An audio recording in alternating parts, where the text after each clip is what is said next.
Well, why do you think some people do shy away from it? The whole labeling, the whole boxing thing. Do you know what I mean? The whole boxing thing. They just don't want to be boxed. I personally feel anyway, because I remember I was at a family friend's house.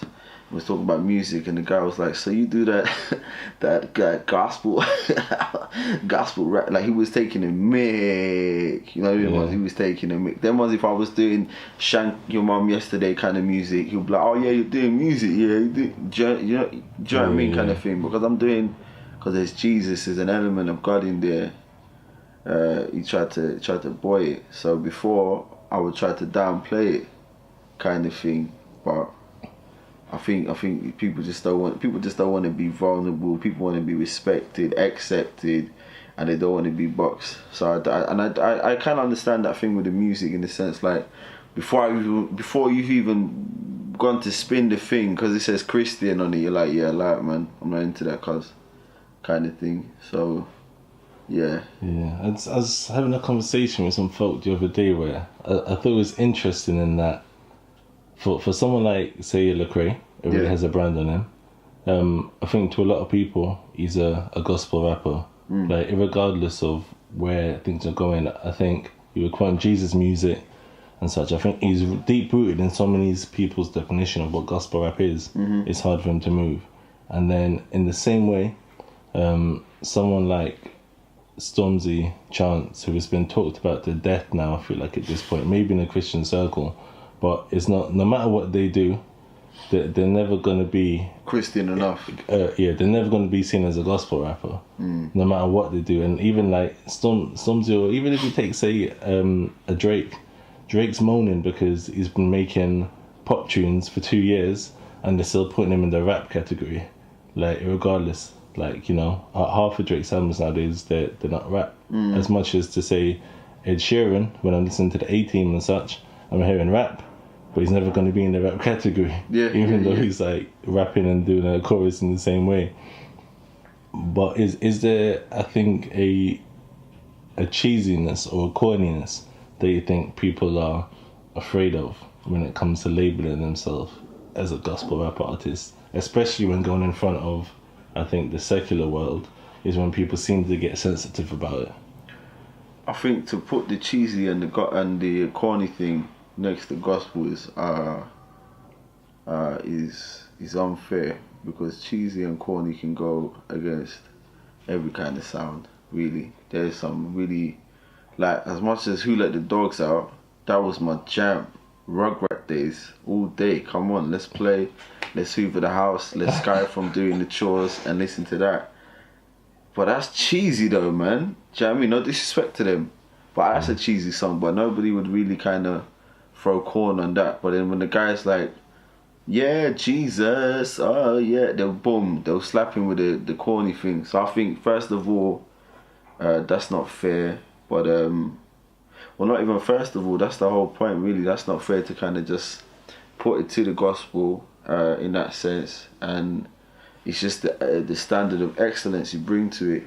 So I think like the same could be said about anything. You know, you have just the other day I learned about this thing: B-list films, C-list films, and D-list, and all whatever else there is, kind of thing. So like you're gonna start casting all the movies is corny, is cheesy, kind of. It's not fair. It's just the excellence, the time you've put into perfecting it, the time you've made it. So like there's gospel music that puts secular music to sleep. Some of the stuff I'm hearing coming out of the States, even stuff I'm hearing coming out of the ends, is crazy. You know, I'd much rather bump that. Am I biased? Possibly because of my belief. But even then, I remember in year 10, I was listening to that R. Kelly song, "You Saved Me," and I remember saying it to one girl, Tula, and she's like, "Oh my God, do you know that's gospel?" And I was like, I didn't even want to know what that was. I just stuck the headphone back in my ear, like I like it, kind of thing. So it's the excellence you bring to it. I don't think it's corny. There's corny people out there. It's like my dad, right? My dad tried to make me buy this brown sweater once. And I said, "Dad, that's old." And then my dad, after, just gave me one of those clips because I was cheeky. He said, "Colours don't get old, people do. So it's not the genre, it's people that make it corny. Yeah. Yeah. Yeah, it's an interesting one. In terms of a secular audience and fan base, do you feel like it makes a difference with your music, that branding? If it's down as gospel, do you think someone who's in the secular side of life is less likely to listen to it? So repeat that? Do you think someone who's a secular listener, someone who's unsaved, Yeah. who's just looking for tunes, Uh-huh. do you think they're less likely to listen to one of your tracks if there's a gospel brand on there? Yes and no. So, yes, purely because of the name, but no, because of my appearance. I know I'm a niche, so I think from that as a point of interest, kind of thing. So the other day I got a DM even like, oh, I'm not really interested in your music. I was just interested that you were a Christian. That's the DM I got. And I thought that was quite cool. That reaffirmed my belief of this niche. What did you write back? Why are you not interested in So what do you mean? Listen, come back. You know? Share your location. I was like, right now, cause I'll make it. Listen, anyway, no man, I was just like, cool, yeah. And then it turns out that the brother himself, he's just restarting his journey with Christ. Nice. So yeah, that's cool. So I think he kind of does. I don't think it's a hindrance. Wherever God wants me to reach, I'll reach, man. I can do things to set myself up properly, yeah.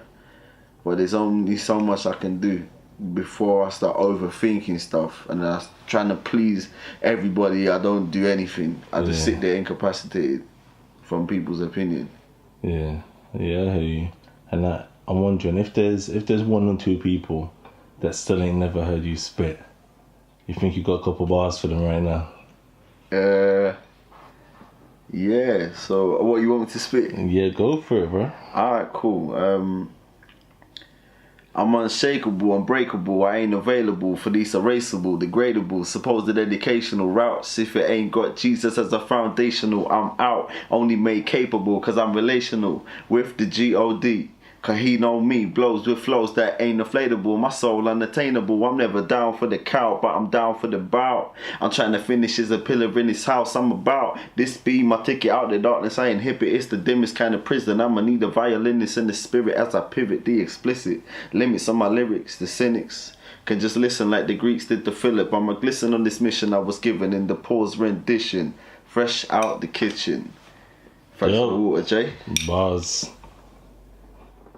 What's cracking, everyone? I hope you enjoyed the interview. I hope there was something of worth and of value to you that makes you better, or certainly starts off some kind of thought in your head. I've got my EP about to land this month, the hashtag InderPaul EP.